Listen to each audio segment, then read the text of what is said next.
Olá, tudo bem? Sejam bem-vindos ao nosso canal. Eu sou o professor Wagner Vanderbroek do canal Custos e Gerencial Pode Ser Legal. Nesse vídeo é uma conversa para os empresários, é um pouco diferente. Eu quero falar sobre crédito, sobre financiamento, sobre endividamento de forma sucinta e rápida, especialmente sobre bancos. Então a conversa não é para banqueiros, né? A conversa é para nós, empresários, aqui que fazem a atividade econômica acontecer. Pode ser um pouquinho polêmico, pode ser que alguns não concordem com isso, mas vai aí a minha opinião. Então vamos lá para o vídeo de hoje. Crédito. Em termos conceituais, o crédito tem importante papel no processo de acumulação de capital. Ele é transformador financeiro de diversas modalidades, prazos, níveis de riscos. Ele pode ser essencial no funcionamento de setores produtivos e também, muitas vezes, as famílias. Bom, se nós analisarmos como é que está o crédito nosso em relação a alguns países, especialmente os mais desenvolvidos, aqui está uma informação aqui de 2005, né, em termos de comparação crédito em relação ao PIB, veja que ainda nós temos um bom caminho para percorrer, né? O Brasil, nessa listinha aí de alguns países do G7, Estados Unidos, alguns países da Europa, da Ásia, até da América do Sul, aqui o Chile aqui, nós ainda temos um bom caminho com relação ao crédito. Mas é nesse ponto que eu quero conversar com vocês. Porque no vídeo 52 eu comentei sobre índices de estrutura de capital. E comentei que iria fazer um vídeo, né, porque isso é uma sequência de vários vídeos de índices de estrutura, não só de capital. Então comecei com de estrutura de capital, mas nós faremos outro. Mas para a gente continuar, eu achei importante fazer um parênteses aí nesse índice de estruturas, o índice de forma geral, sobre o crédito. Então tá aí o vídeo que eu quero trazer para vocês aí. Então, especialmente o crédito no Brasil. Veja que naquele quadro, naquele gráfico anterior lá nós estamos muito ruim, mas isso tem motivo, viu? Não é por acaso. Então, o crédito no Brasil, por exemplo, ele é muito criticado. Então, existe muitas críticas com relação ao sistema. Então, falta mais regulação dos bancos, falta regras mais claramente definidas pelas leis, pelo Estado, né? Os bancos eles são bem organizados, bem estruturados, mas eles são voltados para a obtenção de lucros, né? E essas críticas elas não são de hoje, elas são críticas históricas. Por quê? Porque o ambiente de negócio hoje ele é muito hostil para o empresário, né? Para dizer o mínimo. Por quê? Nós não temos uma linha de crédito decente, né? Existe, se você for procurar no banco, o empresário for procurar no banco, ele consegue crédito, mas são créditos horrorosos, né? Taxa de juros muito alto, prazos curtos, um monte de burocracia para você conseguir. Então nós não temos no Brasil uma facilidade para você ter crédito, né? Então essa insegurança jurídica, isso atrapalha, né? Então nós temos também um alto nível de inadimplência. Mas por que tem um alto nível de inadimplência? Porque uma coisa leva a outra, né? O ambiente hostil faz com que os empresários tenham dificuldade para poder cumprir as suas obrigações. Não significa que nós somos um país de caloteiro. E esses caloteiros deixam de pagar porque querem. A maioria, a grande maioria, eu diria a esmagadora maioria, eles querem pagar, mas por outras dificuldades acaba ficando as parcelas dos seus financiamentos para trás, né? Isso é ruim porque ele sabe que vai prejudicar o próprio crédito dele no futuro. Então ele não faz isso de forma consciente. E aí tem o famoso spread bancário alto no Brasil, né? Então, explicando, o que é o spread bancário então? É a diferença entre os juros que o banco te paga para captar esse recurso, para ele colocar no caixa dele, quando você ainda empresta dinheiro ao banco, por exemplo, por meio de poupança, de renda fixa, né?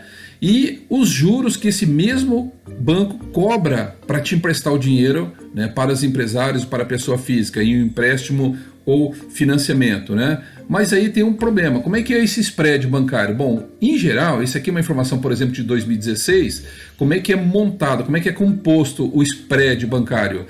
Todo mundo acha que o spread é só o lucro, né? Não. Então veja só, nesse gráfico aí em pizza, né? Então nós temos os encargos, que é 2,61, os impostos 22,61, o custo administrativo, veja só, 0,75, né? E aí aquela briga dos bancos, um atendimento péssimo, horroroso, você vai lá no banco, filas enormes, né? Os empresários querem fazer um financiamento para ser atendido, ele entra numa fila danada. Não, então, os bancos não querem contratar gente, mas esse valor na composição é o menor valor. Mas por que eles querem esmagar essa estrutura administrativa? Porque eles querem obter lucro. Veja aí que a inadimplência é 39,95%, quase 40% de inadimplência. Aí você fala assim, puxa, mas então os bancos têm razão, porque se a inadimplência é alta, eles têm que cobrar juro alto sim, porque as pessoas não pagam. Mas essa inadimplência não significa perda do recebível, tá? Significa atraso. Ele vai receber ou por meios normais, ou por cobrança administrativa, ou por meios jurídicos, mas ele recupera esse valor. Então, esse 40% aí de inadimplência, ele retorna ao caixa do banco. A única diferença é que não retorna naquele fluxo de caixa esperado pelo banco, né? Então, se ele parcelou lá em 10 vezes para o cliente, em vez de ele receber todo mês 10 vezes, ele poder contar com isso na sua entrada de caixa, daquele cliente específico que eu estou falando, né? Então ele não pode contar, porque ele vai atrasar, ele vai demorar 1 ano para pagar, alguns até mais, vai ter que acionar na justiça, mas esse dinheiro acaba voltando, grande parte desse valor acaba voltando para o sistema financeiro, entrando para o banco. Mas aí, se você olhar, tirar a individualidade, tirar o ser separado, tirar a empresa separada e olhar como um todo, a gente sabe que o histórico do banco é que ao longo dos anos ele vai recebendo contas de antigos clientes, quer dizer, o cliente novo agora está atrasando, não está pagando, mas ele está recebendo de um cliente antigo, ou por meio de cobrança administrativa ou jurídica, como eu falei. Então, na verdade, cria um ciclo de recebimento do banco que ele soma os valores que ele está recebendo normalmente daqueles clientes que estão pagando em dia e também uma entrada contínua e frequente que ele sabe mais ou menos historicamente de clientes antigos. Então, assim, a inadimplência ser jogado no custo de taxa bancária é uma muleta dos bancos, é uma boa desculpa para colocar um juro alto para a sociedade. E aí tem o lucro, veja só, 34% de lucro, né? Então, veja só, num mercado competitivo, num mercado que muitas vezes hostil, difícil, né? Os bancos no Brasil nadam de braçada. Então, por isso que os juros são altos, é muito difícil você captar, e quando você capta, é muito difícil você manter o pagamento, porque os valores são astronômicos para você pagar. Bom, então veja só o lucro dos principais bancos no Brasil. Esse aqui é um dado de 2019, tem 2018, 2019, né? Então veja só, em 2019, 108 bilhões de lucro os principais bancos tiveram, tá? Esses bancos que estão relacionados aí. Veja só, nós não estamos ainda falando de todos os outros bancos, tem uma dezena de outros bancos também. 108 bilhões, basicamente, se você for aí comparar pelo poder de compra, né, de um PIB de um país, por exemplo, seria o PIB do Paraguai. Quer dizer, basicamente, só em lucro, os bancos estão levando uma economia quase do tamanho do Paraguai, né? Mas isso não é só vergonhoso, é vergonhoso, mas não é só vergonhoso, ele também é desastroso para a economia, porque todo o sistema econômico ele é pareado pelos bancos também. Então isso para a economia é um desastre, tá? Isso estou falando no conceito geral. Muito bem. Então qual é o problema, afinal de contas? O problema é o seguinte, que os bancos eles só aparecem, né, como bacana, como legal e tal, só nas propagandas, né? Até parece, você olha uma propaganda de banco, né? Parece até uma propaganda daquela de margarina, da família feliz, né? Que o banco estimula a economia. O problema, então, dos bancos é o seguinte: primeiro, os bancos têm investidores. Os investidores, quando colocam dinheiro no banco, eles não colocam para fazer programas sociais, para fazer benefício para a sociedade. Eles querem retorno do investimento. É assim que funciona, não só nos bancos, mas como também em empresas. E aí tem uma pressão muito grande sobre da gestão, né? Sobre a geração de lucro. Os diretores do banco são constantemente pressionados à geração de lucro. Então, obviamente que um ou outro banco cria um programa lá social, porque senão eles ficam muito, já são mal vistos, né? Ficam pessimamente vistos, né? Então aí dão uma disfarçadinha lá, colocam um programinha lá, bancário, que isso não equivale nada em termos de investimento que ele está fazendo. E esses programas, ele tem mais uma cara cosmética, né, de mostrar, de dar uma maquiada no banco e mostrar-se para a sociedade, né, como uma entidade que contribui para a economia, que está preocupado, né, você vê aquelas propagandas de pequenos empresários, né, dando depoimento, que estão felizes com o crédito no banco, né. Isso é bom, claro que, né, provavelmente eles estão tendo algum benefício para poder falar nas propagandas, né. Então, como é que a gente vê o banco, né? A gente vê o banco como vampiros mesmo, tá? Porque eles sugam o teu negócio. Os bancos, a gente sabe que historicamente no Brasil, eles sugam o seu negócio, né? Os empresários penam com o crédito bancário, penam para poder pagar, tá? Então, a função do banco, ele é sugador da economia. Eu vejo ele como sugador da economia. Veja só, as empresas, elas produzem produto, né? Então você produz lá margarina, produz parafuso, tanto no lazer, entretenimento, na indústria, no comércio, né? Você consegue enxergar, é palpável o teu produto. E os bancos, o que ele produz para a economia, né? Aí, claro que se o economista ouvir isso que eu estou falando, né, ele vai defender, mas o crédito historicamente, desde a Revolução Industrial lá no começo, se não tivesse o crédito, a indústria não estaria desenvolvida, a sociedade como um todo não estaria desenvolvida. Sim, mas eu estou falando do crédito no Brasil, não estou falando do crédito no mundo, historicamente, aí, tirar a importância do crédito. Eu estou falando o problema do crédito no Brasil, e não é de agora, né? Esse é um problema já bastante histórico. Então, o que a gente pode dizer? Qual é o problema, então? O problema não é deles, não são dos bancos, tá? O problema são nosso, né? É seu o problema, né? Você que é empresário, você que é tomador de crédito, né? O problema é seu, você que tem que resolver isso. Os bancos, então, eles estão cumprindo os objetivos deles, que é a obtenção de lucro, obviamente, né? E as empresas? O que está acontecendo? Estão muito endividadas. No Brasil estão muito endividadas. E o que o empresário faz? Ou ele divide o seu esforço, seu lucro com os bancos, às vezes até o banco fica com uma parte maior, você nem lucro não tem, né? Ou você transfere todo o seu lucro para o banco, ou busca outras soluções para se capitalizar. E aí que nós vamos falar um pouco mais, né, sobre quais são as soluções possíveis então. Veja só, se as empresas estão muito endividadas, né, se ela é recorde no país, é um recorde atrás de recorde, né, 2019, por exemplo, tinha 6,1 milhões de empresas endividadas, isso fora as pessoas físicas, tá? Mas qual é o problema na hora de captar o crédito? O que o empresário faz na hora de captar o crédito? O empresário, muitas vezes, aquele que é mais organizado, ele cria um planejamento, ele faz um plano. Então, basicamente, o que você coloca num plano? Você coloca, então, a situação otimista, digamos, o 100% que você imagina, que venderia, né? Digamos assim, eu venderia se tudo acontecer bem, se eu conseguir fazer minhas promoções, minhas campanhas, conseguir novos clientes e tal, eu vendo 100 mil reais, tá? Mas se tudo acontecer errado, tal, não der muito certo, eu vou vender 30 mil reais. Mas, provavelmente, em condições normais, pela minha experiência e tudo mais, e pelos meus planos, pelas anotações que eu fiz, pela pesquisa de mercado, daria então aí 60. Hipoteticamente, só para a gente ter uma ideia. Isso é o plano.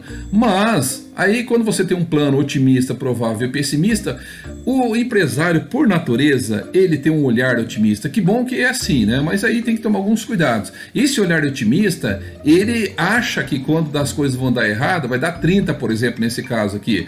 Só que esse otimista, ele é muito longe, né? E esse otimista, então, acaba virando o pessimista. Então, na verdade, esses 30 mil aí que a gente colocou no nosso planejamento como pessimista, na verdade, lá na prática, no dia a dia mesmo, ele vai acabar sendo otimista, né? Esses 30 mil reais aí seria o otimista, na verdade. Então, porque os planos, eles não conseguem observar todas as variáveis possíveis, tá? Então, o que acontece? Quando acontece o pessimista, é um momento que você fala assim, puxa, vai me faltar dinheiro, eu tenho que pagar meu custo fixo, tenho que pagar água, luz, telefone, tenho que pagar o salário, tenho que pagar os impostos, não posso atrasar muito imposto, senão me desenquadro, senão eu tenho multa, né? E acaba, né, o financiamento, falando, financiamento, o que eu vou fazer? Eu vou tentando negociar com o banco, vou renegociando, né? E a renegociação a gente sabe que não é fácil, é um momento que você começa a se endividar mais ainda, né? Então, eu diria o seguinte, que o banco, então, né, não é o seu parceiro verdadeiro, tá? Não vamos ser românticos com relação ao crédito, né? Então, normalmente a gente imagina que vai alavancar meu negócio, eu pretendo pagar certinho, né? Então, os bancos, na verdade, para o empresário, hoje, infelizmente, né, isso vai dar polêmica, muita gente pode criticar e fica à vontade, eu acho que é direito de criticar, né? Mas eu estou falando do cenário, panorama atual. Os bancos, na verdade, eles são adversários, né, do empresário, né, porque muitas vezes ele coloca o dinheiro, o empresário se compromete, muitas empresas têm fechado, né, e quando fecha a empresa é pior ainda, porque o empresário entra com pouca dívida e sai sem empresa com muita dívida. Tá? Então eu diria o seguinte, fuja dos bancos. Infelizmente, nós somos reféns de um sistema bancário perverso no Brasil, né? Então, muitas vezes o empresário gosta de antecipar os recebíveis, né? Quer dizer, aquela duplicata, aquele título que ele tem, que vai receber daqui 30, 60 dias, ele precisa pagar agora e vai lá no banco e faz o desconto desses títulos, faz uma antecipação, tá? Ou faz o financiamento para capital de giro. Eu diria o seguinte, tá? Quem está descontando o título, quem está fazendo antecipação de recebíveis, tá com problema sim, porque se ele tivesse bem, ele não estaria fazendo isso, ele ia deixar em carteira, esperar até a data do vencimento e abastecer o caixa dele. Se ele está fazendo desconto de título, aí já começa a sangria, né? Então veja que eu coloquei até em vermelho aqui, então nada de antecipar títulos, né? E nada de fazer capital de giro, porque isso já demonstra uma fragilidade financeira da sua empresa, isso já é um indício de que há um problema de fluxo de caixa na sua empresa, tá? Então, com juros altos, isso só piora as coisas. Bom, então o que pode ser feito no empresário? Será que ele pode fugir totalmente? Olha, assim, com muita cautela, né? Com muita prudência, cautela e canja, né? Não faz mal a ninguém. Bom, então quando que se poderia fazer? No máximo, um financiamento para investimento com longo prazo. E olha lá ainda, tá? Por exemplo, eu quero fazer um investimento na compra de um bem, de um imobilizado, ampliar minha indústria, né? Isso muito bem planejado, isso muito bem pensado. Para algumas empresas até tem funcionado isso, tá? Normalmente, os créditos de curto prazo são créditos de afogadilho, de desespero, de pagar conta de emergência, né?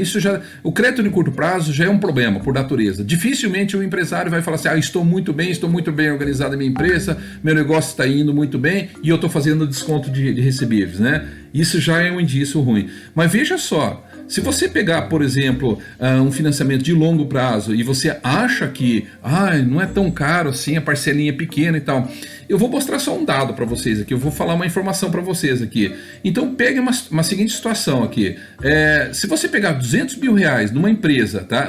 Para a sua empresa e financiar ele, veja só aqui uma tabelinha que eu vou mostrar para vocês aqui, que coisa interessante para vocês observarem aqui, ó. Veja só, se eu pego 200 mil reais a uma taxa de 0,9 ao mês, e eu vou fazer isso em 15 anos, 180 meses, me daria uma parcela de R$ 2.248,14. Veja só, um financiamento de 200 mil reais, ele vai para 404.665,14, ou seja, mais do que dobra o valor, né? Aí você diz assim, mas é muito longo prazo, é suave, né? Mas veja quanto que você está transferindo para os bancos nesse período todo aí, tá? E muitas vezes essa parcela ele é corrigida, ele está lá no contrato, ele é corrigido, então é uma taxa de juros. Quando é prefixado, ele ainda facilita um pouco. Agora, quando ele é corrigido, né, vira uma bola de neve. Veja o seguinte, o que aconteceu no caso da pandemia específica? O dólar disparou, o dólar subiu, mas teve pandemia no Brasil e teve pandemia nos Estados Unidos também. Por que não aconteceu o contrário? O dólar subiu e o real baixou em relação ao dólar.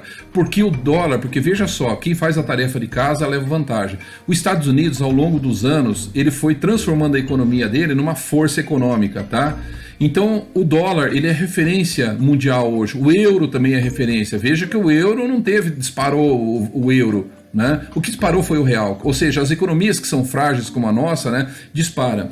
E veja só, então se você tem algum tipo de financiamento que é até pareado em dólar, ou você compra matéria-prima em dólar, você quebra a tua empresa.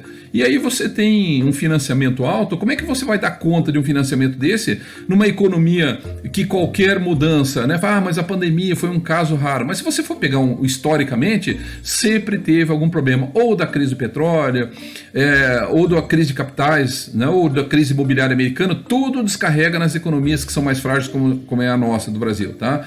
O Brasil tem uma economia relativamente boa, mas nem se compara a outros países do mundo, tá? Então, como é que se resolve isso? Então, como é que se foge do banco? Bom, primeiro, se você puder, venda um bem particular, ou seja, você vai ter que buscar soluções criativas. O que é buscar soluções criativas? São soluções que normalmente dão muito trabalho para fazer, né? O empresário tem que quebrar a cabeça, sentar, ficar à noite, né? Enfim, essas soluções dão muito trabalho. Por isso que muitas vezes o empresário corre e vai lá no banco e pega o financiamento, que é o caminho mais fácil, tá? O caminho mais difícil é achar as soluções que são criativas, tá? Então, em certos casos, até por acomodação, e eu diria até, em alguns casos, até por preguiça, as pessoas evitam pensar nessas soluções, evitam, né, em pensar soluções criativas, porque elas dão um trabalho e são dolorosas, simplesmente assim. Então veja só, venda um bem particular, eu coloquei aqui. Será que vender um bem particular ou vender até um bem da empresa, né, é uma coisa fácil, uma decisão fácil de tomar? Ela é dolorosa, a gente sabe disso aí, mas tem que fazer. E aí você, em alguns casos, infelizmente, você tem que reduzir a atividade por um tempo, até você se reorganizar, ou seja, até você se capitalizar, né? Porque normalmente o empresário fala assim, ah, não, mas eu vou pegar um dinheiro aqui, mas é só por um tempo. Dê valor ao seu negócio, dê valor ao seu produto. Você tem que dar valor, dê valor ao seu esforço. O esforço, você tem que ser beneficiado com isso. Para finalizar, o que eu digo? Além dessas 3 dicas aí, dê valor ao seu negócio, dê valor ao seu produto e dê valor ao seu esforço. Porque se você não fizer isso, o banco não vai fazer. O banco, ele quer, na verdade, o seu dinheiro, ele quer o seu esforço, ele quer o seu produto e ele quer uma parte do seu negócio, tá? Mas ele não quer os problemas com você, o problema é que fique com você, né? Então tá aí algumas dicas. Eu sei que foi um vídeo assim um pouco doloroso, né? A gente sabe disso, né? Mas esses são alertas, né, que eu tô dando para o empresário, para que ele busque outras soluções e que sejam criativas, tá?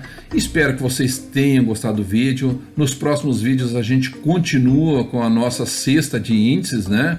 E se vocês de vez em quando derem saudade, volte um pouquinho nesse vídeo e fale assim, poxa, eu vou ficar alerta com relação a isso, tá? Mas tá aí, né? Carinhosamente fica a minha dica, não é uma bronca dolorida, eu sei que pode parecer dolorido, mas é uma bronca com amor e carinho para que os empresários fiquem alerta realmente, porque se tem uma pessoa que é torcedor para que os negócios deem certo no país, essa pessoa com certeza estou incluído nessa lista aí, tá? Gente, um abraço para vocês, tá? Se vocês gostaram aí, dê um like, também se inscreva no canal, isso é muito importante também, compartilhe no Facebook, e se vocês tiverem alguma coisa para comentar, alguma dúvida, alguma sugestão também de tema aí, vocês por favor comentem no final, tá? Um abraço e até o próximo vídeo.